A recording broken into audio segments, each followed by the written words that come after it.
Hello guys, welcome to my vlog. तो आज है day 23 of 100 days vlog challenge और ये हूँ मैं आज टाइमर इसलिए दिखा रही हूँ क्योंकि मेरा मन था टाइमर वाली वीडियो बनाने का, 10 हार्स स्टडी चैलेंज करने का, बट नहीं हो पाया। और ये मैं नहा धो के हो गई हूँ रेडी और शाम हो गई थी। मैंने कुछ शूट नहीं किया था, पर सेल्फ केयर करना भी तो ज़रूरी है, तो वो की। आज मैंने ज़्यादा कुछ नहीं पढ़ा है, जैसा कि मैं आज पूरे दिन आलस ही मारती रही। मतलब सैटरडे था तो मैंने सोचा क्यों ना कुछ अलग किया जाए, तो इसलिए मैंने आज कुछ नया किया है।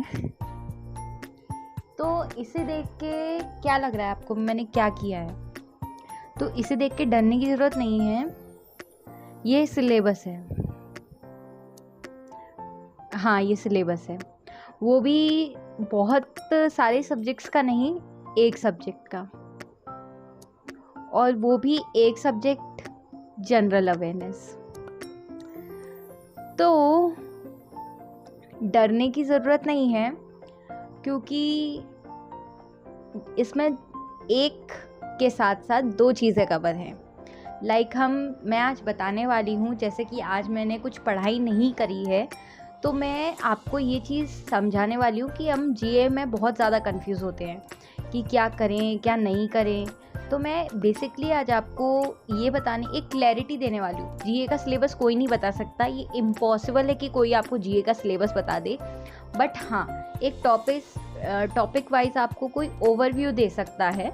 तो वो भी मैंने लिया, मैंने भी कहीं से मतलब वो नहीं कि मैंने खुद का नहीं बनाया है, मैंने भी कहीं से सीखा है। वो भी मैंने किसी यूट्यूब वीडियो से नहीं सीखा, मैंने गूगल पे जाके टॉप रैंकर्स पे से देखा है, उनकी वेबसाइट पे जाके उस पे कुछ बताया हुआ था, मैंने वहाँ से पूरा समझा, पढ़ा पूरा ऊपर से नीचे तक लेके, उसके बाद ये बनाया है। तो वही है ये, मतलब मेरी एक अंडरस्टैंडिंग के बेसिस पे ये बना हुआ है, उनका भी ये पूरा नहीं है।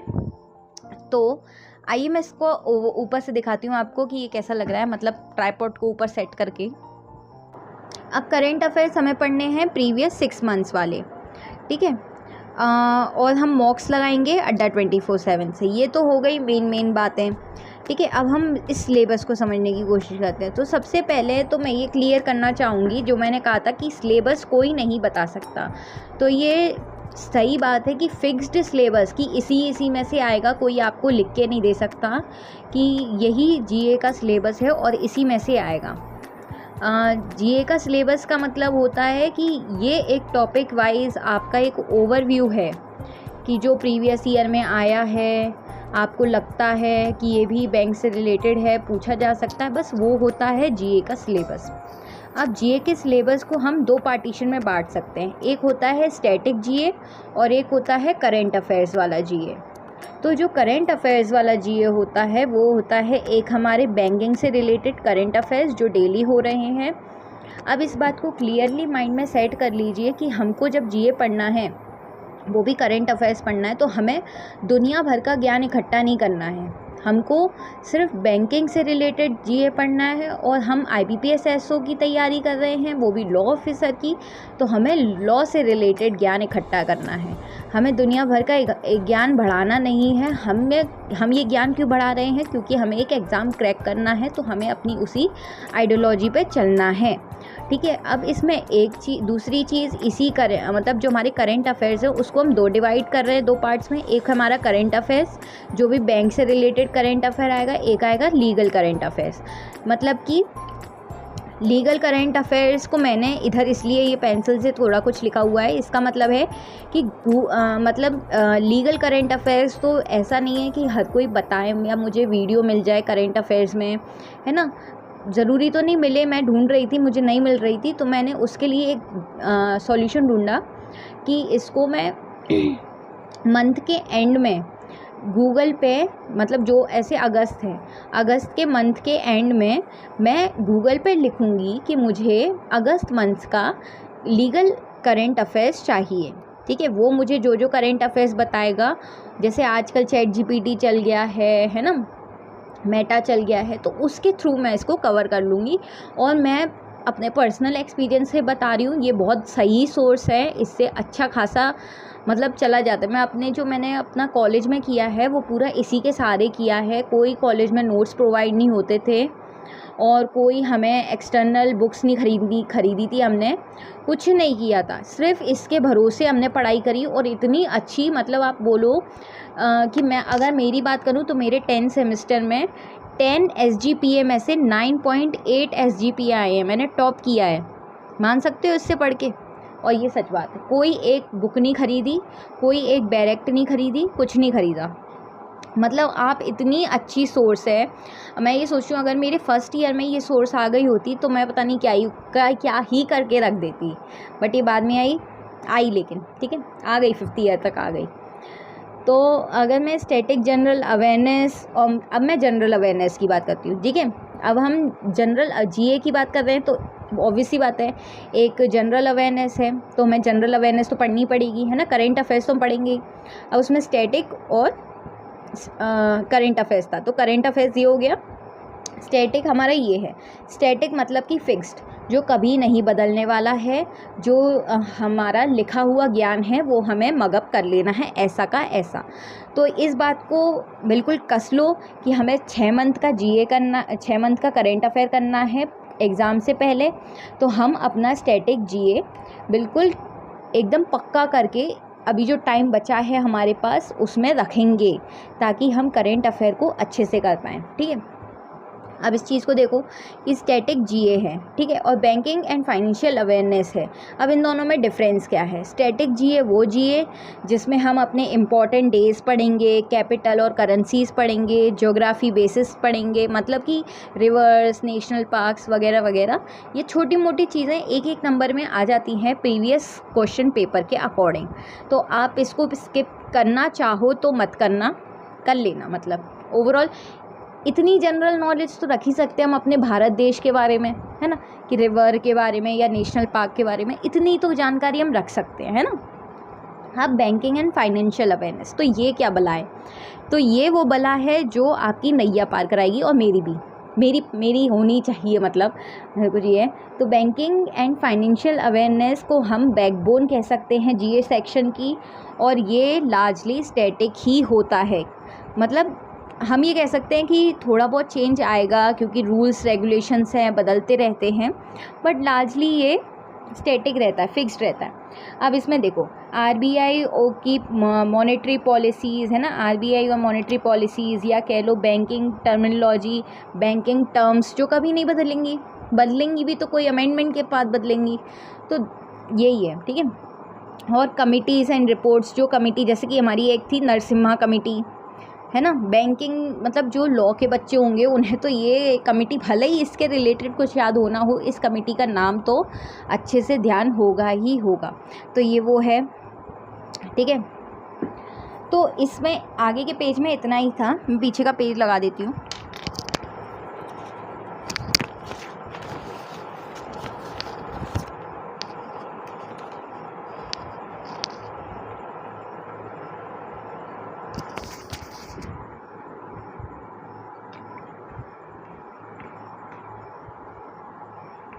चलिए, तो ये मैंने पीछे का पेज लगा दिया। सबसे पहले ये चीज़ देखो, रिवीजन इज़ दी की।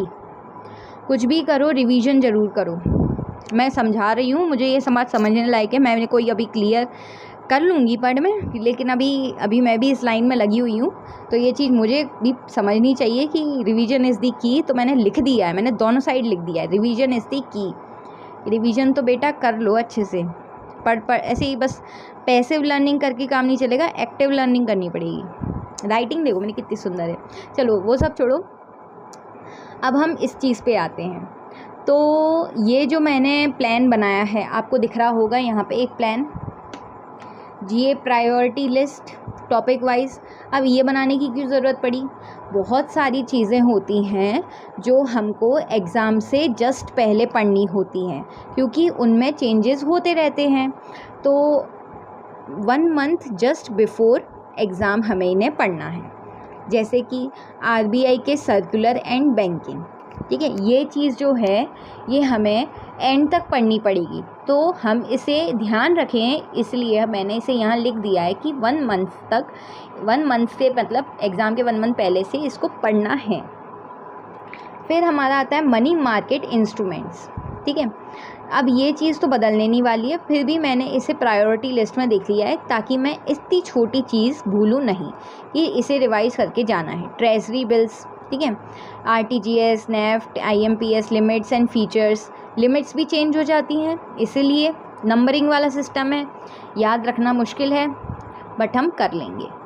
Financial indicators, the financial inclusion index and cost, inflation index revision, ये सब जो है ये टर्म्स जो हैं बैंकिंग टर्म्स, ये सब मुझे टॉप रैंकर्स पे दिख रही थी, तो मैंने इसको लिख लिया है।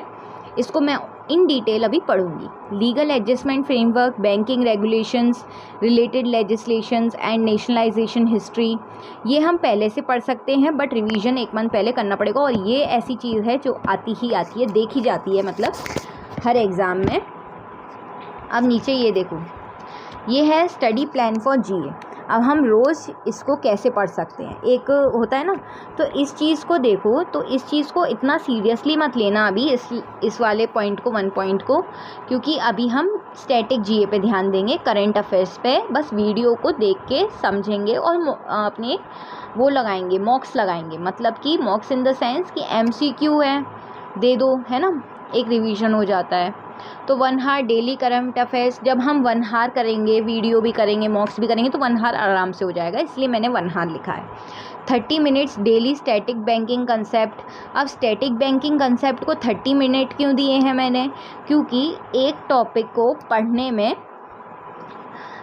ज़्यादा टाइम नहीं लगता, बस मुझे लग रहा था कि कहीं पूरा दिन जीए में न निकल जाए, इसलिए मैंने इन दोनों का मिक्सअप करके 1.5 घंटा बनाया था, तो इसलिए ऐसा है, वरना इसको जल्दी कंप्लीट हो जाए तो इसको पकड़ लो, ऐसा है, मतलब ज़्यादा कोई वो नहीं है। और थर्ड है weekly not daily revision, weekly revision करना है, ठीक है।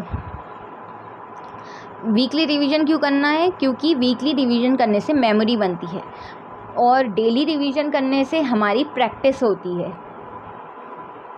मेमोरी में डालना है ना हमको, तो हम वीकली याद करेंगे।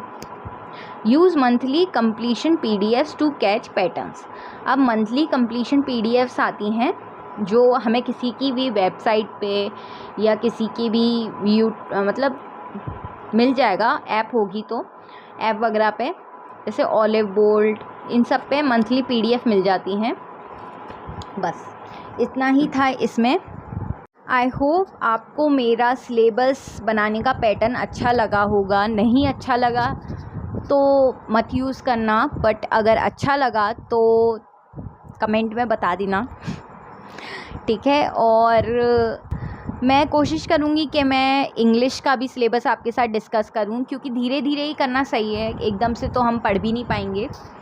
और ये ऐसी चीज़ है जो पहले से स्टार्ट कर दो तो अच्छा है। इंग्लिश तो बेसिक से स्टार्ट हमने करी नहीं, शुरू कर रहे हैं, मतलब एक दिन ही वीडियो लेके रह गए, बट मैं कोशिश करूँगी कि मैं इसमें कंसिस्टेंसी बनाऊँ, क्योंकि कंसिस्टेंसी नहीं होगी तो एग्ज़ाम को क्रैक करना थोड़ा सा डिफ़िकल्ट हो जाता है। बट मैं ट्राई करूँगी और मैं करना ही पड़ेगा मुझे, क्योंकि लास्ट ऑप्शन इज़ दिस। तो मैंने कोई और एग्ज़ाम तो मतलब एम भी नहीं किया है, ऑप्शन लिस्ट में ही नहीं रखा है, मैंने कहा जो है वो यही है।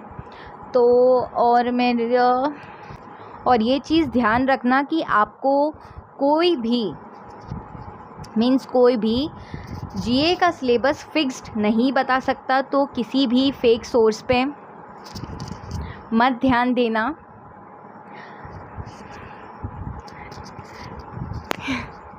मत ध्यान देना। और अगर कोई आपको, जैसे मैंने बताया कि ये एक टॉपिक वाइज है, और अगर आपको अच्छा लग रहा हो तो प्लीज़ कमेंट सेक्शन में मुझे भी बता देना, थोड़ा सा हेल्प कर देना। बट मुझे ये अच्छा लगा मेरा सिलेबस कि इनको ऐसे एक बेसिक उससे पढ़ना है। बाकी मैंने इन डिटेल उसमें जो लिखे हुए थे टॉपिक्स वो आपको डिस्कस नहीं किए, क्योंकि वो बहुत छोटे लिखे थे और आपको दिखाई भी नहीं देते, कोई मतलब नहीं था। और मैंने वैसे भी वो रफली लिखे हैं। अगर आप कहोगे कमेंट सेक्शन में कि नहीं हमें इन डेप्थ थोड़े से टॉपिक्स तो पता करने ही हैं कि कैसे क्या पढ़ें, तो मैं आपको बता दूँगी, कोई दिक्कत नहीं। बाकी अगर ब्लॉग पसंद आया हो तो लाइक शेयर सब्सक्राइब, हेल्प मिली हो तो कमेंट सेक्शन में बताएं और लाइक करें और अपने दोस्तों के साथ शेयर करें अगर आप करना चाहते हैं तो। और thank you so much for watching, bye bye.